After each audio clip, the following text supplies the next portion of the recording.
Hello dear students, आज हम लोग क्लास 11th के मैथमेटिक्स का एक न्यू चैप्टर की शुरुआत करने जा रहे हैं जिसका नाम है complex number and quadratic equation. ये जो वर्ड है कॉम्प्लेक्स, इसका यूज़ हम अपने डेली लाइफ में कई तरह से करते हैं। जैसे जब हम किसी मुश्किल परिस्थिति में फंस जाते हैं, यानी कि जब हम लोग मुश्किल घड़ी में फंस जाते हैं तो हम कहते क्या हैं कि हम कॉम्प्लेक्स सिचुएशन में फंस चुके हैं। मीन्स आप मुश्किल कामों के लिए कॉम्प्लेक्स का यूज करते हैं। तो क्या कॉम्प्लेक्स नंबर का मतलब मुश्किल संख्याएं होंगी या जटिल संख्याएं होंगी? क्या ये होंगी इसका मतलब? या फिर आप शॉपिंग कॉम्प्लेक्स का भी नाम सुने होंगे, शॉपिंग कॉम्प्लेक्स। अब ये शॉपिंग कॉम्प्लेक्स कहने का क्या मतलब होता है? कॉम्प्लेक्स मतलब मुश्किल या जटिल, तो क्या शॉपिंग करना मुश्किल हो गया? ऐसा है क्या? नहीं, ऐसा बिल्कुल भी नहीं है, क्योंकि कॉम्प्लेक्स का मतलब सिर्फ मुश्किल या जटिल ही नहीं होता है। कॉम्प्लेक्स का यूज़ हम लोग एक दूसरे अर्थ में भी करते हैं। जैसे आप यहाँ पे देख सकते हैं, ये जो लिखा हुआ है, ये क्या लिखा हुआ है? Shopping complex. आप सुने होंगे शॉपिंग कॉम्प्लेक्स का नाम। मतलब शॉपिंग कॉम्प्लेक्स का मतलब ये होता है कि ऐसा जगह जहाँ पे अलग अलग टाइप के दुकान हो। अलग अलग टाइप की दुकान कहने का मतलब जो कुछ कपड़े के दुकान हो, कुछ सब्जी के दुकान हो, कुछ फ्रूट के दुकान हो, कुछ दवाई के दुकान हो, है ना। मतलब अलग अलग टाइप के दुकान जब एक साथ हो, एक ही जगह पे बनाया गया हो, तो उस जगह को, उस एरिया का हम नाम क्या दे देते हैं? Shopping complex. मीन्स अलग अलग टाइप का शॉप जब एक जगह पे कंबाइन करके लिया जाता है तो हम कहते हैं कि शॉपिंग कॉम्प्लेक्स है वो, है ना। बिल्कुल इसी अर्थ में हम लोग कॉम्प्लेक्स नंबर को भी समझेंगे। कॉम्प्लेक्स का मतलब क्या होता है? कंबाइन करना, है ना, एक जगह उसको करना, है ना। या फिर सम्मिश्र होता है इसका हिंदी, सम्मिश्र, यानी कि एक जगह अलग अलग टाइप का जो भी होगा उसको एक जगह रखना। तो यहाँ पे क्या है? कॉम्प्लेक्स नंबर मीन्स अलग अलग टाइप के नंबर्स होंगे, मतलब एक से अधिक।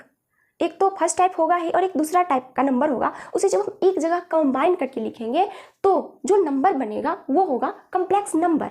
जैसे अलग अलग टाइप का शॉप जब एक जगह बनाया गया, एक जगह उसे कंबाइन किया गया तो शॉपिंग कॉम्प्लेक्स बन गया। उसी तरीके से कॉम्प्लेक्स नंबर का मतलब जब अलग अलग टाइप के नंबर को एक जगह कंबाइन करके रखा जाएगा तो उसी नंबर को हम कहेंगे कॉम्प्लेक्स नंबर।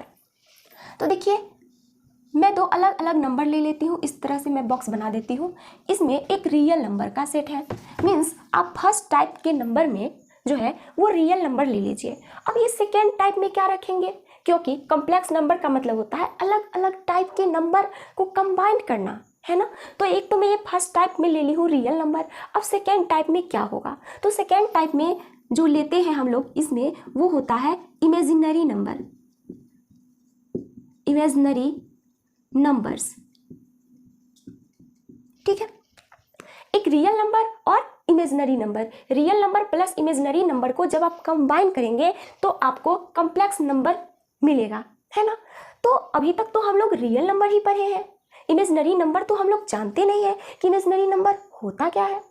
तो देखिए, रियल नंबर में हम लोग क्या पढ़े हैं? रियल नंबर में हम लोग पढ़े हैं कि नेचुरल नंबर होल नंबर का सबसेट होता है, होल नंबर इंटीजर का सबसेट होता है, इंटीजर रेशनल नंबर का सबसेट होता है, ठीक है ना। मीन्स रेशनल नंबर के अंतर्गत ये सारे सेट्स आ जाते हैं और इरेशनल नंबर ये हुए, है ना, कंप्लीमेंट ऑफ क्यू, यानी कि इरेशनल नंबर को जब आप कंबाइन कीजिएगा, यूनियन लीजिएगा, तो आपको क्या मिलेगा? रियल नंबर मिलेगा। मीन्स आप यहाँ पे पहले स्थान पे natural number, whole number, integer, rational number और इरेशनल नंबर कुछ भी ले सकते हैं। तो ये सब किसके अंतर्गत आते हैं? ये सारे के सारे नंबर क्या है? रियल नंबर है। तो फर्स्ट टाइप का जो हम नंबर लेंगे वो तो रियल नंबर होगा। तो फिर सेकेंड टाइप में जो नंबर होगा वो इमेजिनरी, यानी कि काल्पनिक संख्याएं। अब यहाँ पे फर्स्ट टाइप में जो रियल नंबर है उसका मतलब क्या होता है? वास्तविक संख्याएं, है ना। और दूसरा नंबर हम क्या लेंगे? इमेजिनरी नंबर, यानी कि काल्पनिक संख्याएं। मतलब हम जिसके बारे में कल्पना किए हैं, वो एग्जिस्ट नहीं करता है। इमेजिनरी नंबर एग्जिस्ट नहीं करता है, उसे सिर्फ कल्पना किए हैं हम लोग। लेकिन मैथमेटिक्स में इमेजिनरी नंबर का बहुत बड़ा इंपोर्टेंस है है ना। तो अब हम लोग इमेजिनरी नंबर्स को समझते हैं कि इमेजिनरी नंबर्स आखिर होता क्या है इमेजिनरी का नंबर का कॉन्सेप्ट, ये इमेजिनरी नंबर आया कहाँ से, है ना। तो देखिए इमेजिनरी नंबर की अगर हम बात करें तो सबसे पहले हमें क्वाड्रेटिक इक्वेशंस पे चर्चा करनी होगी। क्वाड्रेटिक इक्वेशंस ये तो हम लोग सुन चुके हैं, मीन्स क्वाड्रेटिक इक्वेशंस के बारे में तो हम लोग पिछले क्लास में यानी कि 10th क्लास में पढ़ चुके हैं कि क्वाड्रेटिक इक्वेशंस क्या होते हैं। हम लोग जानते हैं कि क्वाड्रेटिक इक्वेशन का स्टैंडर्ड फॉर्म जो होता है वो इस तरीके से लिखा जाता है, ax² plus bx plus c is equal to 0 where A B C क्या है, where A B C are real numbers.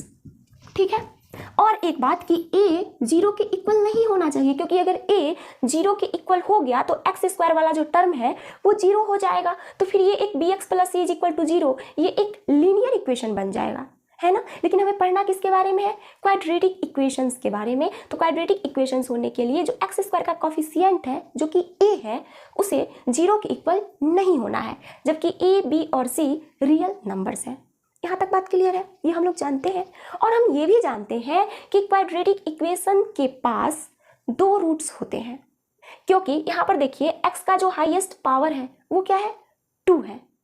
Okay, इसीलिए इसके पास 2 रूट्स होते हैं, मतलब x का हमें 2 वैल्यू मिलता है, x के 2 वैल्यूज मिलते हैं जो इस इक्वेशन को सेटिस्फाई करते हैं। x का कोई तीसरा वैल्यू नहीं मिलता है, सिर्फ और सिर्फ x का आपको 2 ही वैल्यू मिलेगा जो इक्वेशन को सेटिस्फाई करेगा, और वही 2 वैल्यू को हम क्वाड्रेटिक इक्वेशन का रूट्स कहते हैं।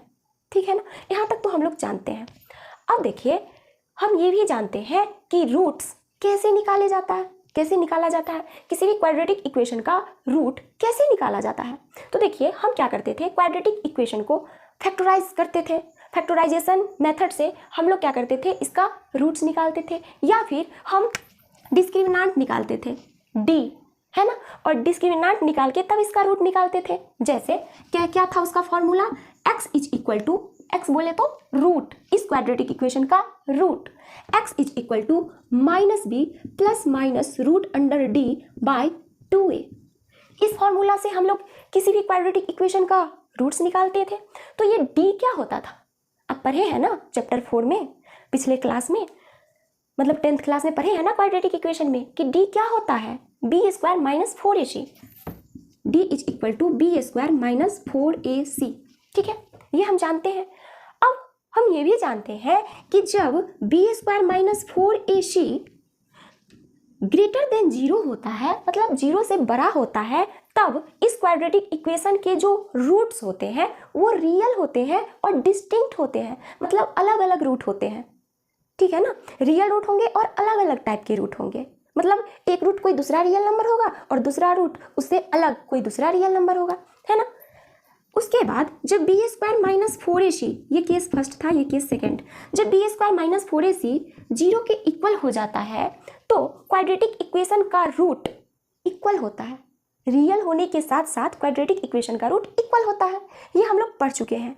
और एक तीसरा कंडीशन जरा आप याद कीजिए, क्या था तीसरा condition, b² minus 4ac is less than 0, means d का वैल्यू जो है वो लेस देन 0, मीन्स रूट के अंदर निगेटिव वाला टर्म, है ना, क्योंकि इसका क्या मतलब है, इसे आप ये भी लिख सकते हैं d इज लेस देन 0, तो 0 से जब छोटा है तो क्या है, निगेटिव है, और निगेटिव जब रूट के अंदर आ जाएगा निगेटिव, तो फिर हम क्या करते थे, हम लिख देते थे डायरेक्ट, जब भी हमें ऐसा कंडीशन आता था तो हम लिख देते थे this quadratic equation has no real roots.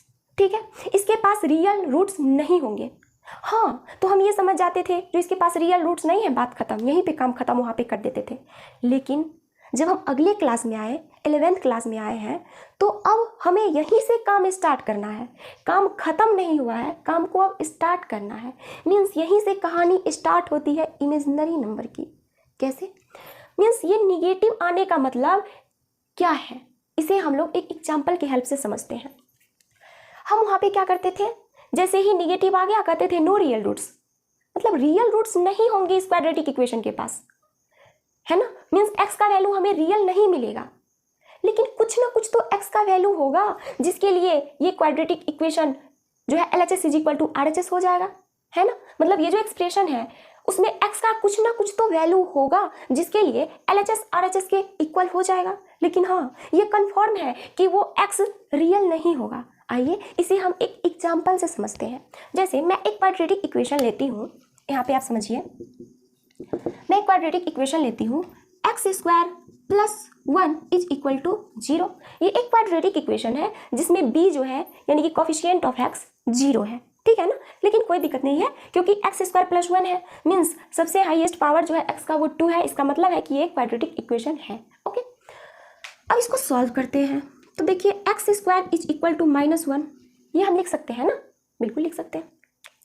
अब अगर मैं आपसे पूछूं कि x के जगह पे क्या कोई ऐसा रियल नंबर होगा जिसके लिए x² -1 हो, मीन्स क्या किसी रियल नंबर का स्क्वायर -1 होगा या फिर किसी रियल नंबर का स्क्वायर निगेटिव होगा क्या?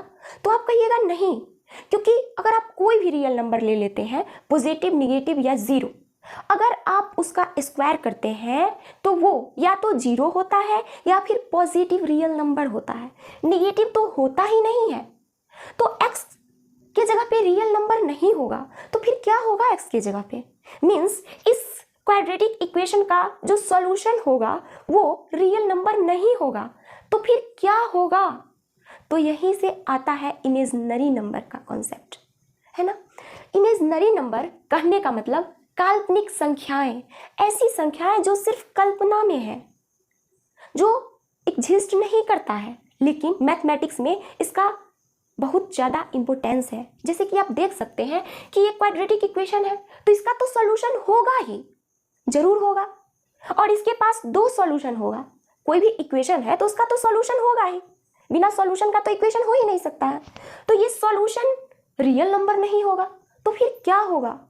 इमेजिनरी नंबर होगा, है ना।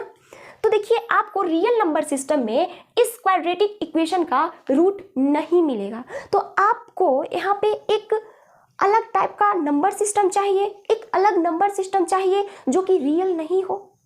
तो वो जो नंबर सिस्टम आएगा जो रियल नहीं होगा, मीन्स जो वास्तविक नहीं होगा, तो जो वास्तविक नहीं होगा वो क्या होगा? काल्पनिक होगा, जिसे कल्पना किया जाएगा, है ना। और वही काल्पनिक नंबर का जो सिस्टम होगा, उसी काल्पनिक नंबर के सिस्टम में से हम कोई नंबर लेंगे तो वही नंबर इस क्वाड्रेटिक इक्वेशन का रूट होगा। ठीक है, यहाँ तक बात क्लियर है। अब देखिए, अब मैं क्या करती हूँ, मैं इसे ये लिख सकती हूँ ना, x इज इक्वल टू √(-1) लिख सकती हूँ। अब देखिए √(-1) को हमने क्या किया, इसको i लिख दिया। i बोले तो आयोटा, इसे पढ़ते हैं आयोटा, ठीक है ना, ये आयोटा है। ओके, अब जरा देखिए, मीन्स हमने √(-1) को i लिखा, i बोले तो आयोटा, इसे क्या पढ़ते हैं? आयोटा पढ़ते हैं। ओके, और ये √(-1) इज इक्वल टू आयोटा होता है। हमने ऐसा कल्पना किया, है ना। तो अब देखिए ये आयोटा जो है इसका क्या काम है? अब ये तो हम समझ गए हैं कि i इज इक्वल टू √(-1) होगा, ठीक है ना, ये तो हम समझ गए। मीन्स इस क्वाड्रेटिक इक्वेशन का रूट i होगा, क्योंकि i² -1 होता है, क्योंकि i जो है वो √(-1) आया, इसका मतलब है कि i² इज इक्वल टू -1 होगा, और -1 ही तो ला ना, i² is equal to -1 means x की जगह पे x के जगह पे क्या आएगा? i आएगा, ठीक है ना, क्योंकि i² का वैल्यू -1 है तो x के जगह पे क्या आएगा? i आएगा, ठीक है। तो i क्या है? आयोटा एक इमेजिनरी नंबर है, ठीक है। आगे बात यहाँ तक समझ में। i जैसे ही आप देखिएगा, मीन्स √(-1) i या आयोटा जैसे ही आप देखिएगा तो आप समझ जाइए कि ये एक इमेजिनरी नंबर है, ये रियल नंबर नहीं है, ठीक है ना। और यही इमेजिनरी नंबर i इस क्वाड्रेटिक इक्वेशन का सॉल्यूशन है। ओके, जब हम आयोटा को किसी रियल नंबर के साथ लिख देते हैं तो वो रियल नंबर इमेजिनरी नंबर बन जाता है। कैसे? इसका क्या काम है? देखिए, इसका आयोटा का काम है रियल नंबर को इमेजिनरी बना देना। कैसे? जैसे कि देखिए 4 एक रियल नंबर है, जैसे ही आप इसमें आयोटा लगाए, ये क्या है? Real number. जैसे ही आप इसमें आयोटा लगाए तो ये क्या बन गया? Imaginary number. मतलब वास्तविक संख्या काल्पनिक संख्या बन गया। कब? आयोटा लगाने के कारण। तो आयोटा का यही काम है। जैसे आप यहाँ पे देखिए 4 लिखा हुआ है ना, 4i का मतलब क्या हुआ? 4 इंटू रूट अंडर -1 है ना, यही हुआ ना 4i का मतलब। तो ये क्या हो गया? ये एक इमेजिनरी नंबर हो गया, ठीक है ना। तो देखिए इमेजिनरी नंबर क्या होता है? जब आप किसी भी रियल नंबर में आई लगा दें या फिर IR, कुछ भी लिख सकते हैं, ठीक है ना, ये लिख सकते हैं या ये लिख सकते हैं, कुछ भी। तो जैसे ही आप रियल नंबर में आयोटा लगाते हैं तो वो रियल नंबर इमेजिनरी नंबर बन जाता है। तो मैं क्या बोली थी कि कॉम्प्लेक्स नंबर में रियल और इमेजिनरी नंबर को कंबाइन करके लिखा जाता है। तो इसमें तो रियल नंबर है, मीन्स इसमें पहले टाइप में रियल नंबर है, और दूसरा टाइप जिसे इसके साथ कंबाइन किया गया कॉम्प्लेक्स नंबर बनाने के लिए, वो क्या होगा? Imaginary number. इमेजिनरी नंबर बोले तो आयोटा आर, आयोटा आर, इसमें आर और इसमें iota R, means complex number real number plus iota real number के फॉर्म में होता है। आयोटा रियल नंबर ना बोल के हम इमेजिनरी नंबर इसको बोल सकते हैं। मीन्स कॉम्प्लेक्स नंबर में real number plus imaginary number होता है। या ये भी बोल सकते हैं कि सम्मिश्र संख्या तब बनती है जब हम लोग वास्तविक संख्या और काल्पनिक संख्या को आपस में कंबाइन करके लिखते हैं तब। आगे बात समझ में? अब जरा देखिए, ये जो कॉम्प्लेक्स नंबर है, कॉम्प्लेक्स नंबर, इसे हम लोग जेड के से भी रिप्रेजेंट करते हैं, जेड से। जैसे अब यहाँ पे देखिए ये r प्लस IR है ना, सॉरी आयोटा r है ना, तो r की जगह पे तो कोई भी रियल नंबर होगा और यहाँ पे भी कोई भी रियल नंबर होगा r की जगह पे। तो कोई भी रियल नंबर हम ले लेंगे। जैसे इसे हम इस तरीके से भी लिख सकते हैं x प्लस IY। तो ये क्या है? x plus iota y। ये क्या है? यहाँ पे क्या होगा? x और y क्या है? रियल नंबर है। तो ये रियल नंबर है और ये इमेजिनरी नंबर है। आयोटा y जो है वो इमेजिनरी नंबर है और x रियल नंबर है। तो रियल नंबर और इमेजिनरी नंबर का कॉम्बिनेशन हुआ तो क्या बन गया? कॉम्प्लेक्स नंबर बन गया। कॉम्प्लेक्स नंबर ये है, ठीक है ना। मीन्स अब देखिए जरा आप, कॉम्प्लेक्स नंबर में जो ये वाला पार्ट होता है वो मतलब x, जो ये है x जो है वो क्या है? कॉम्प्लेक्स नंबर का रियल पार्ट है। x कॉम्प्लेक्स नंबर का रियल पार्ट है, ठीक है ना। और y जो है वो कॉम्प्लेक्स नंबर का इमेजिनरी पार्ट है, क्योंकि y आयोटा के साथ लगा हुआ है ना, इसीलिए कोई भी नंबर जो आयोटा के साथ लगा हुआ हो उस नंबर को हम लोग कहेंगे क्या? Imaginary part. उस कॉम्प्लेक्स नंबर में जो IY होगा, मतलब y जो होगा, y की जगह पे कोई भी नंबर होगा, उस नंबर को हम क्या कहेंगे? Imaginary part of this complex number. तो ये क्या हो गया? y इमेजिनरी पार्ट हो गया, इमेजिनरी पार्ट, ठीक है। आगे बात समझ में? कॉम्प्लेक्स नंबर रियल नंबर और इमेजिनरी नंबर के कॉम्बिनेशन से बनता है IY या फिर आयोटा y। आयोटा y एक इमेजिनरी नंबर है, इमेजिनरी नंबर है, जबकि y, सिंगल y की बात करें तो वो क्या है? रियल नंबर है, ठीक है ना। आयोटा y इमेजिनरी नंबर है जबकि y क्या है? रियल नंबर है। और कॉम्प्लेक्स नंबर को x प्लस IY के फॉर्म में लिखते हैं, ठीक है ना।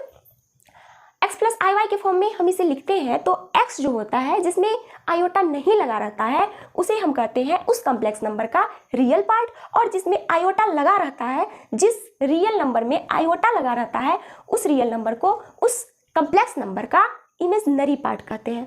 आ रही बात समझ में? अब देखिए यहाँ पे तो x की जगह पे infinite number of real number होंगे, यहाँ पर भी y की जगह पे कोई भी रियल नंबर होंगे, means infinite number of complex number होंगे, क्योंकि ये भी infinite, real number means infinite, यहाँ पर भी y रियल नंबर इनफाइनाइट। तो जब ये x और y इनफाइनाइट है तो कॉम्प्लेक्स नंबर भी इनफाइनाइट होंगे। तो उन सारे नंबर्स का, सारे कॉम्प्लेक्स नंबर को हम लोग एक सेट के फॉर्म में लिखेंगे। जैसे हम लोग नेचुरल नंबर जो कि काउंटिंग नंबर है उसे इंग्लिश अल्फ़ाबेट के कैपिटल लेटर n के द्वारा डिनोट करते थे, उसी तरह से हम कॉम्प्लेक्स नंबर को इस तरीके से डिनोट करेंगे, ऐसे या फिर इससे, ठीक है ना, इस तरह से इसे हम डिनोट करते हैं। ये किसके इक्वल होगा? The set of all x plus iota y such that x y belongs to R. ये क्या हुआ? कॉम्प्लेक्स नंबर के सेट को ये रिप्रेजेंट कर रहा है। आ रही है बात समझ में? अब देखिए, कभी कभी आपको या फिर हमेशा ही बुक में देखने को मिलेगा z।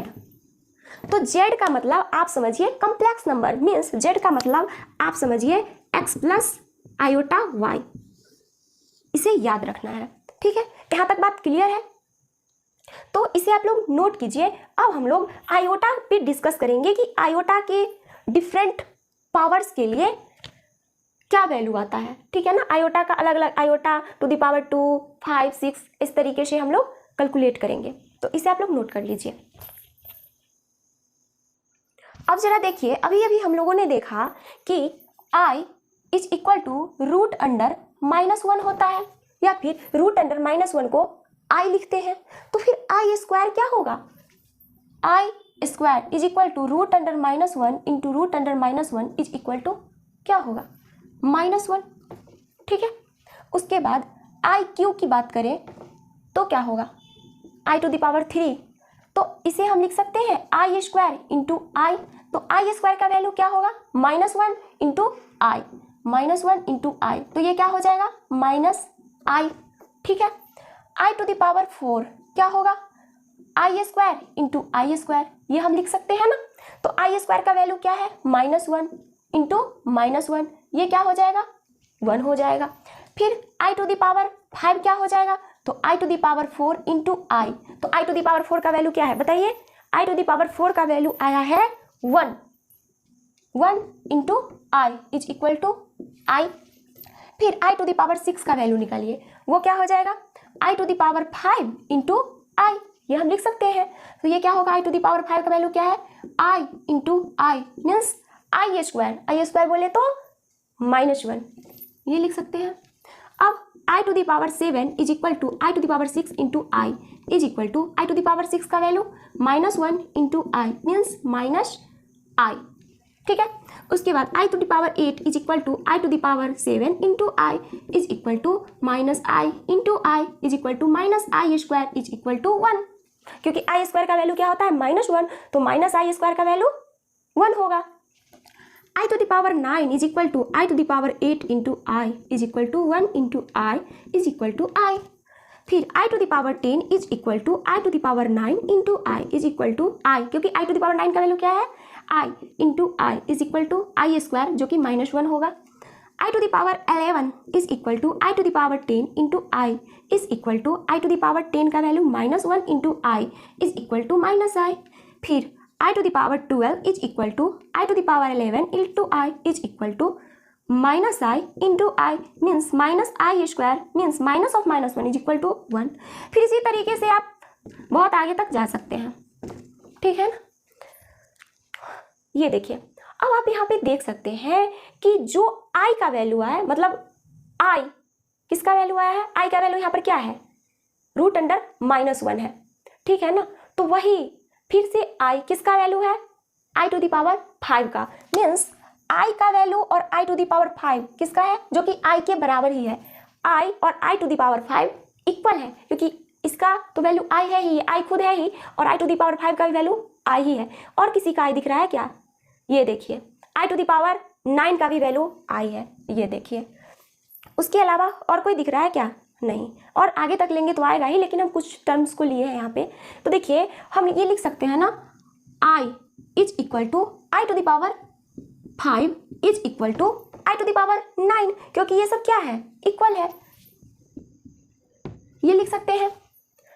उसके बाद फिर आप क्या लिखेंगे?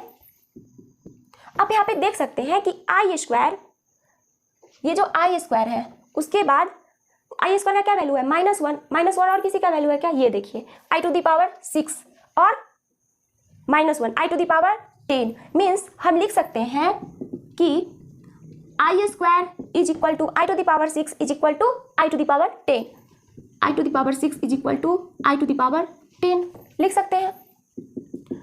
अब देखिए, आई क्यू का वैल्यू है -1 -i, आई क्यू का वैल्यू है -i।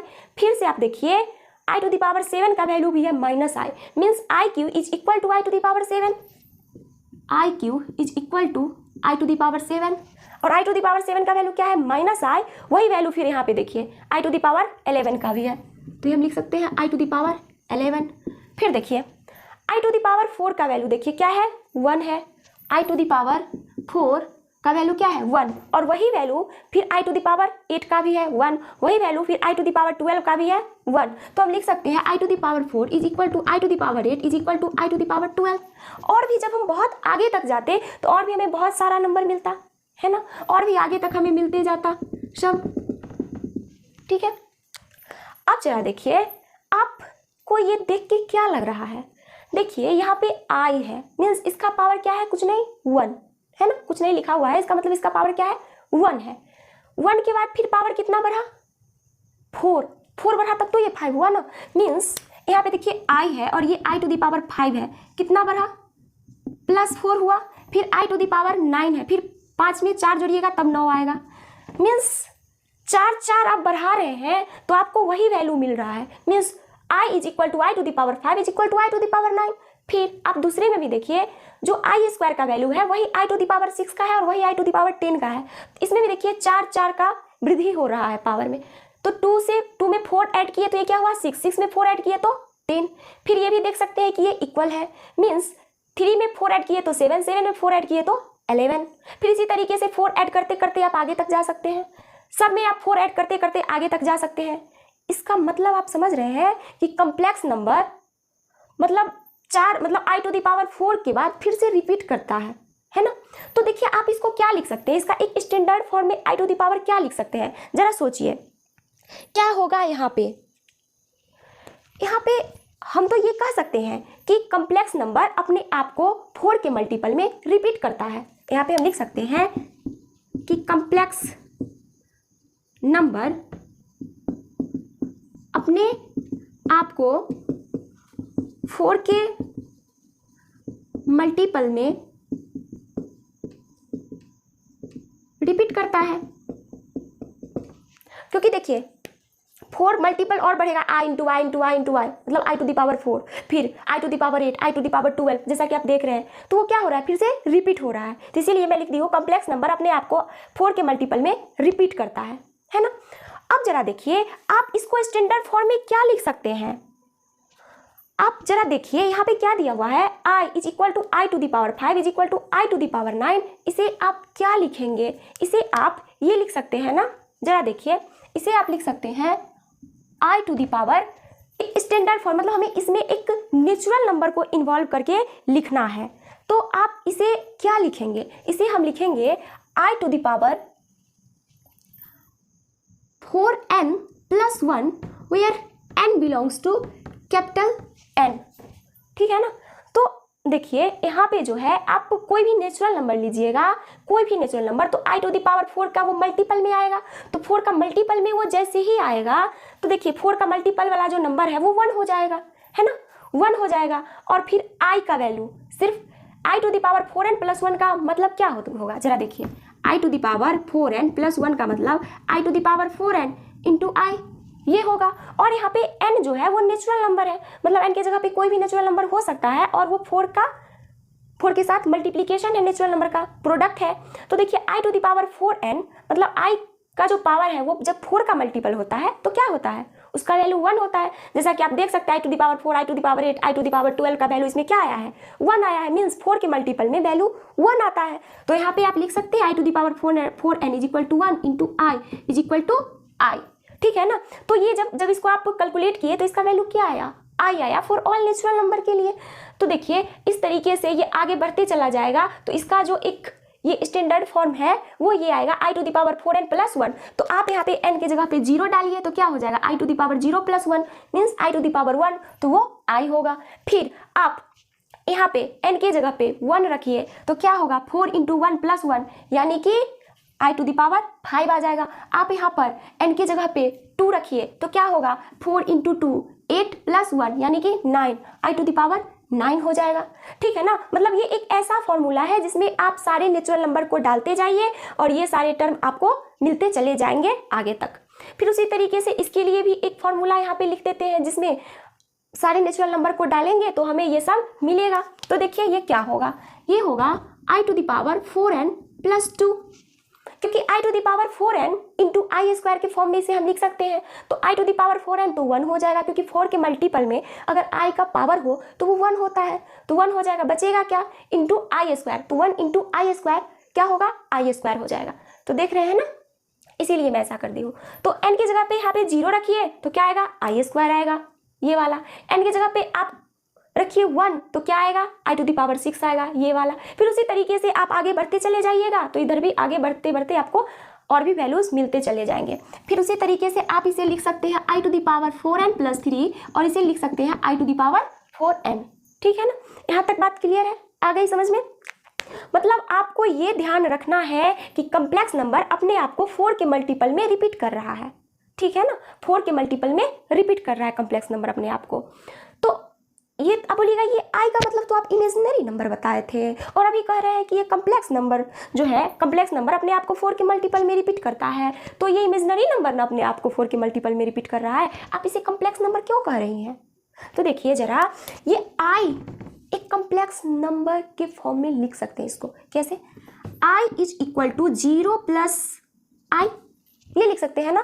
तो ये क्या हुआ, रियल नंबर, और i का मल्टीपल क्या है, यहाँ पे 1 है, तो 1 क्या है, रियल नंबर। तो इसको आप क्या लिखे, r + ir के फॉर्म में हो गया, इसीलिए ये क्या हुआ, कम्प्लेक्स नंबर हुआ। तो इसीलिए मैं लिखी हूँ कि कम्प्लेक्स नंबर अपने आप को 4 के मल्टीपल में रिपीट करता है।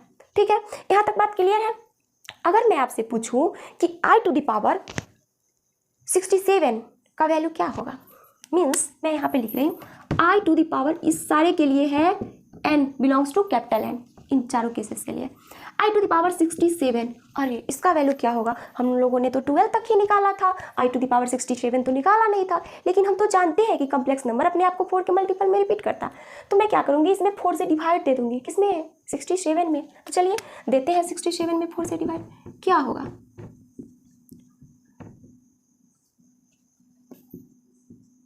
3, मीन्स 16 × 4 + 3 लिख सकते हैं 67 को। मीन्स आप यहाँ पे i के जगह पे 67 × 4 + 3, 67 × 4 + 3 ये लिख सकते हैं ना।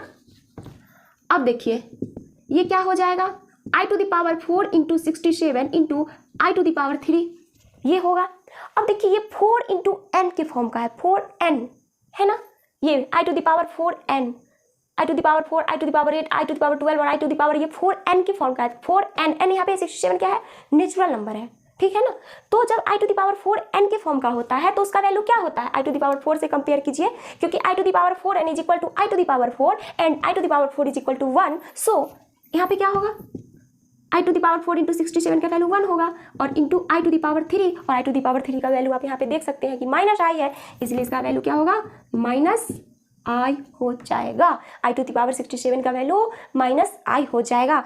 तो आप i का पावर बहुत बड़ा से बड़ा नंबर भी ले सकते हैं, बहुत बड़ा नंबर ले सकते हैं। बस आपको ये करना होगा कि उस नंबर को 4 से डिवाइड करके और आसानी से उसे मतलब सिंपल फॉर्म में चेंज कर लीजिए और आसानी से उसका वैल्यू निकाल लीजिए। ठीक है ना। हाँ, कभी कभी ऐसा भी होगा कि i⁻−18 मान के चलिए, i⁻−18 हो तो क्या कीजिएगा, i⁻−18, तो आप इसे 1/i⁻18 लिख दीजिएगा, है ना। और i⁻18 का वैल्यू आसानी से निकाल के और तब आप क्या कीजिएगा, इसको सॉल्व कर लीजिएगा। जैसे यहाँ पे मैं लिख देती हूँ i⁻18 को 1/i⁻4 × 4 × i²। ठीक है ना, 4 × 4 क्या हुआ, 16 + 2 18, तो i⁻4n यानी कि 4 के मल्टीपल में 1 हो जाएगा, तो ये क्या हो जाएगा 1/i², और i² का वैल्यू तो -1 होता है, तो 1/-1 = -1, मीन्स i⁻−18 का वैल्यू क्या आया, -1 आया है। ठीक है ना, तो ये सब आप लोग नोट कर लीजिए। अब हम लोग बात करेंगे ऑपरेशंस ऑन कम्प्लेक्स नंबर। अब हमें कम्प्लेक्स नंबर पे कुछ ऑपरेशंस करने हैं। ऑपरेशंस करने का मतलब हमें कम्प्लेक्स नंबर पे कुछ संक्रियाएं करनी है, जैसे कि हम किसी 2 रियल नंबर पे करते थे ऑपरेशंस। क्या करते थे, ऑपरेशंस जोड़ते थे, घटाते थे, गुना करते थे और भाग करते थे। तो वही हम लोग 2 कम्प्लेक्स नंबर का ऐड करेंगे, उसका सब्ट्रैक्शन करेंगे दो कॉम्प्लेक्स नंबर का मल्टीप्लिकेशन और डिवीजन करेंगे ऑपरेशंस ऑन कॉम्प्लेक्स नंबर के अंतर्गत। ठीक है, तो मैं आपको बताई थी कि कॉम्प्लेक्स नंबर को जेड के द्वारा लिखते हैं। कहीं भी आप जेड देखिए उसका मतलब समझिए कॉम्प्लेक्स नंबर, यानी कि z is equal to x plus i y. ठीक है, तो आप दो कॉम्प्लेक्स नंबर ले लीजिए, जैसे Z1 is equal to x plus iota y and Z2 is equal to a plus iota b. ठीक है, ये दो कॉम्प्लेक्स नंबर हैं। इसमें x जो है Z1 का रियल पार्ट है और y Z1 का इमेजिनरी पार्ट है। a Z2 का रियल पार्ट है, b Z2 का इमेजिनरी पार्ट है। ये हम लोग जानते हैं। हमें इस दोनों नंबर को जोड़ना है, इसका एडिशन करना है। तो कैसे करेंगे हम लोग इसका एडिशन? तो देखिए इस तरीके से लिखेंगे, Z1 plus Z2 is equal to क्या होगा, आप पहले वाले कॉम्प्लेक्स नंबर के रियल पार्ट को दूसरे वाले कॉम्प्लेक्स नंबर के रियल पार्ट में ऐड कर सकते हैं, मतलब करना होता है। मतलब रियल पार्ट को रियल पार्ट में जोड़िए और इमेजिनरी पार्ट को इमेजिनरी पार्ट में जोड़िए। ठीक है ना, means x plus A plus i Y plus B, यही तो है दो कॉम्प्लेक्स नंबर का एडिशन। मीन्स आपको ये ध्यान रखना होगा, आप जिस दो कॉम्प्लेक्स नंबर को जोड़ेंगे तो आप कैसे जोड़ेंगे, मीन्स दोनों कॉम्प्लेक्स नंबर के रियल पार्ट को एक साथ जोड़ेंगे और इमेजिनरी पार्ट को एक साथ जोड़ के लिख देंगे। ठीक है ना, ऐसा नहीं कि आप आयोटा वाई को ए के साथ और एक्स को आयोटा बी के साथ जोड़े, नहीं, ऐसा नहीं करना है। आपको हमेशा रियल को रियल के साथ जोड़ना है और इमेजिनरी वाले पार्ट को इमेजिनरी वाले पार्ट के साथ जोड़ के लिखना है। यही होता है दो कॉम्प्लेक्स नंबर का सम। ठीक है, आगे बात समझ में? ये तो सम हुआ। अब हम लोग दूसरा ऑपरेशन करेंगे, सब्ट्रैक्शन। सब्ट्रैक्शन कैसे करेंगे? ये पहला कॉम्प्लेक्स नंबर है, ये दूसरा है, तो इसका सब्ट्रैक्शन Z1 माइनस Z2 लिखेंगे।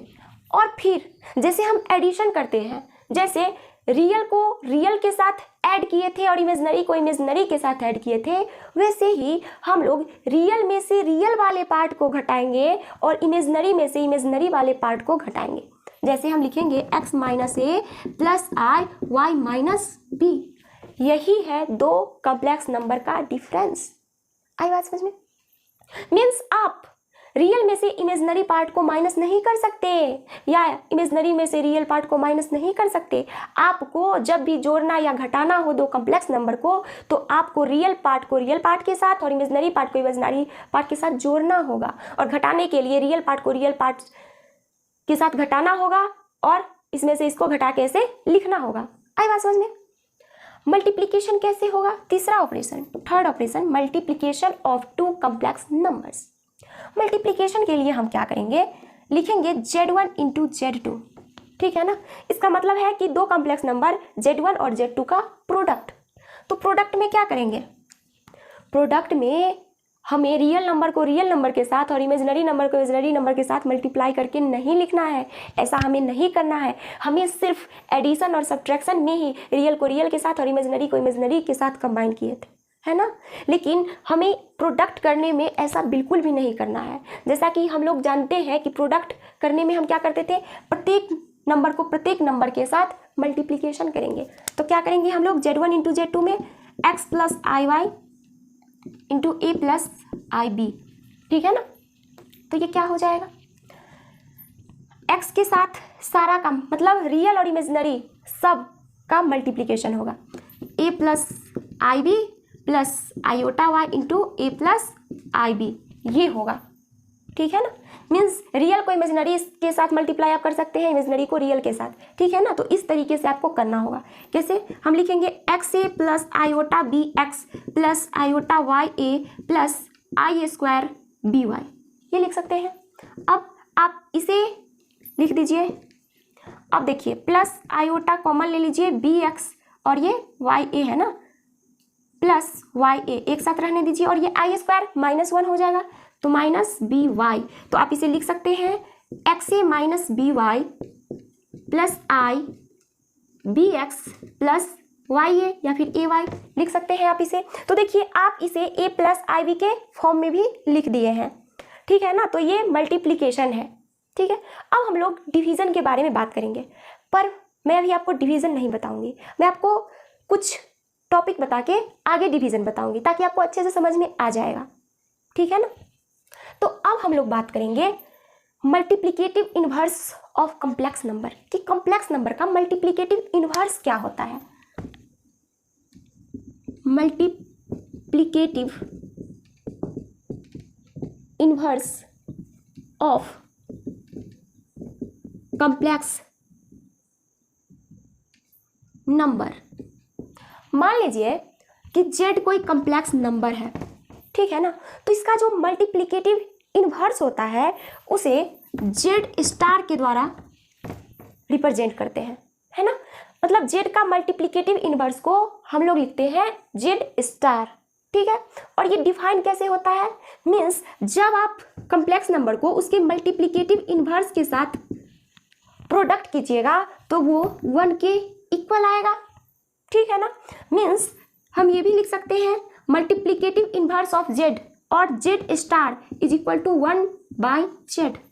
ठीक है, मीन्स अगर आपको किसी कॉम्प्लेक्स नंबर का मल्टीप्लिकेटिव इनवर्स निकालना हो तो आप उस कॉम्प्लेक्स नंबर को पलट दीजिए, मीन्स डिनोमिनेटर को न्यूमरेटर और न्यूमरेटर को डिनोमिनेटर बना दीजिए। जैसे मैं कॉम्प्लेक्स नंबर लेती हूँ z is equal to 5i, ये एक कॉम्प्लेक्स नंबर है ना, क्योंकि इसे हम ये भी लिख सकते हैं ना 0 + 5i कॉम्प्लेक्स नंबर है।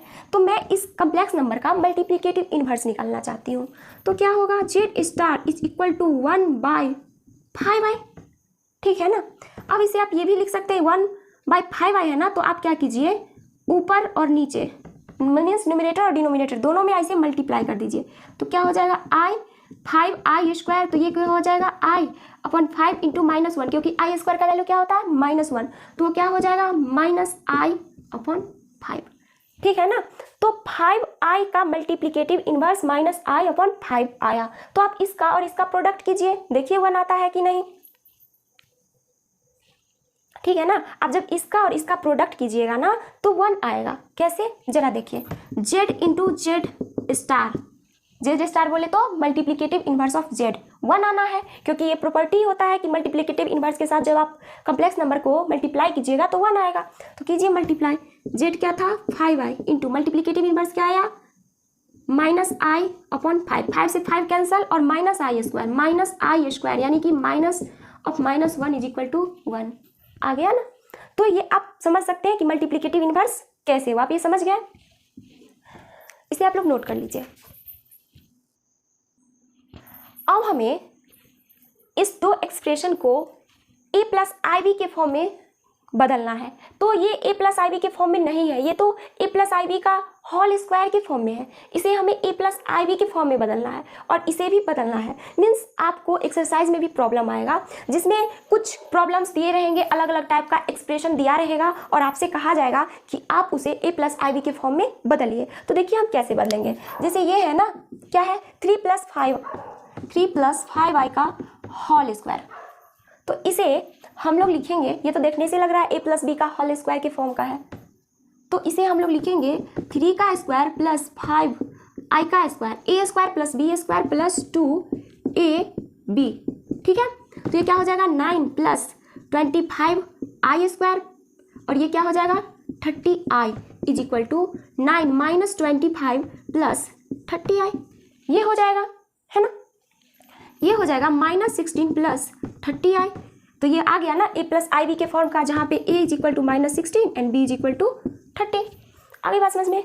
अब हम लोग इसे a + ib के फॉर्म में लिखते हैं, तो देखिए क्या करेंगे, ये दो कॉम्प्लेक्स नंबर का प्रोडक्ट है, दो अलग अलग कॉम्प्लेक्स नंबर का प्रोडक्ट है, तो देखिए क्या करेंगे 1 से इस दोनों का मल्टीप्लिकेशन करेंगे, तो क्या होगा 1 - 3/5i, ये होगा। अब 5/3i से इसको और इसको मल्टीप्लाई करेंगे, तो इसको जब इससे करेंगे तो क्या होगा 5/3i और इसको इससे करेंगे तो -5/3 और 3/5 कैंसिल हो जाएगा, i इंटू आई क्या हो जाएगा i² हो जाएगा। ठीक है ना, -i², तो ये क्या हो जाएगा 1 - 3/5i प्लस 5/3i -(-1) यानी कि +1, क्योंकि i² का वैल्यू -1 होता है, तो 1 + 1 इज इक्वल टू 2 और ये क्या हो जाएगा 2 प्लस i आप रहने दीजिए, तो क्या बचेगा -3/5 प्लस 5/3, तो 2 प्लस आई और ये हो जाएगा 15, तो ये हो जाएगा -9 और प्लस 25, तो क्या हो जाएगा 2 प्लस आई और ये क्या हो जाएगा 16/15, यानी कि ए जो है वो क्या आया 2 और बी क्या आया 16/15। तो इस तरीके से हम किसी भी कम्प्लेक्स नंबर को a प्लस IV के फॉर्म में चेंज कर सकते हैं। अब हम लोग बात करेंगे modulus and conjugate of any complex number के बारे में। लिखेंगे modulus and conjugate of any complex number. ठीक है ना, किसी भी कम्प्लेक्स नंबर का हम मॉडुलस और कंजुगेट निकालेंगे। मान लीजिए कि z कोई कम्प्लेक्स नंबर है, ठीक है, ये कोई कम्प्लेक्स नंबर है, इसके मॉडुलस को हम लोग इस तरह से लिखते हैं, इस तरह से डिनोट करते हैं। और अब चूंकि z is equal to x plus iota y है तो इसमें भी मॉड लगा दीजिए, इसका मतलब मॉडुलस ऑफ कम्प्लेक्स नंबर है। और ये किसके इक्वल होता है पता है आपको, √x² प्लस y²। ये कैसे हो गया, modulus of z is equal to √x² plus y²। तो इसे अभी आप सिर्फ फॉर्मूला के तौर पे याद कीजिए, जब मैं कॉम्प्लेक्स प्लेन पढ़ाऊंगी ना तो उस समय आपको बहुत अच्छे तरीके से समझ में आ जाएगा कि कॉम्प्लेक्स नंबर का मॉडुलस x प्लस आई आयोटा y का मॉडुलस √x² प्लस y² क्यों हुआ। इसे अभी आप लोग एक फार्मूला के तौर पे याद रखिए। जैसे आप कोई कॉम्प्लेक्स नंबर ले लीजिए, जैसे 5 + 2i एक कॉम्प्लेक्स नंबर है, इसका मॉड क्या होगा, इसका मॉड जो होगा वो होगा √a² प्लस b²। तो a² क्या है 5 का स्क्वायर प्लस 2 का square is equal to √25 plus 4 is equal to √29। या फिर आप कोई दूसरा कॉम्प्लेक्स ले लीजिए, complex number -i plus 2 -5 plus 2y, ये कॉम्प्लेक्स नंबर ले लिए। तो मोड ऑफ z क्या होगा, mod of -5 plus 2y is equal to √a के जगह पे यहाँ पे क्या है -5, तो -5 का होल स्क्वायर प्लस b के जगह पे क्या है या फिर y के जगह पे क्या है 2 है, तो y² यानी कि 2 का square is equal to √25 plus 4 is equal to √29। ठीक है ना, तो दोनों का सेम ही आ गया। तो ये जो है इस तरीके से हम लोग किसी भी कॉम्प्लेक्स नंबर का मॉडुलस निकालेंगे, इसे पढ़ेंगे मॉड ऑफ z, ठीक है, या फिर मॉडुलस ऑफ कॉम्प्लेक्स नंबर। अब ये तो मॉडुलस हुआ, मॉडुलस ये क्या है, ये क्या है, ये जो टर्म है ये है मॉडुलस ऑफ z। ठीक है, अब हम लोग बात करेंगे कंजुगेट के बारे में। तो किसी भी कॉम्प्लेक्स नंबर z के कंजुगेट को z बार के द्वारा रिप्रेजेंट किया जाता है। इसको क्या पढ़ते हैं, बार, z बार। और ये क्या है, कंजुगेट ऑफ z। ठीक है, यहाँ तक आगे बात समझ में। और देखिए z जो था वो क्या था, x प्लस आई वाई। तो z का कंजुगेट निकालना यानी कि z बार निकालना बहुत ही सिंपल है, इससे आसान तो कुछ है ही नहीं। आपको क्या करना होगा z बार निकालने के लिए, सिर्फ इमेजिनरी पार्ट के साइन को चेंज करना पड़ेगा। जैसे वो x प्लस आयोटा वाई था ना, तो z बार वो जो होगा वो होगा x माइनस आयोटा वाई। सिर्फ आपको इमेजिनरी पार्ट के साइन को चेंज कर देना है। जैसे 2 - 3i एक कॉम्प्लेक्स नंबर है, इसका हमें कंजुगेट निकालना है, तो z bar is equal to 2 + 3i हो जाएगा। आगे बात समझ में, मतलब इससे आसान तो कुछ है ही नहीं। मैं अगर बोलूँ तो इससे आसान तो कुछ है ही नहीं।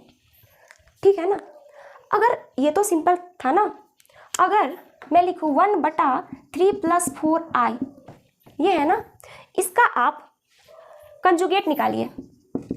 ये दिया हुआ था z का वैल्यू दिया हुआ है 1/3 + 4i, इसका आप कंजुगेट निकालिए, है ना। तो आप क्या +4i आया है तो -4i लिख दीजिएगा तो हो जाएगा कंजुगेट। नहीं, ऐसा नहीं करना है।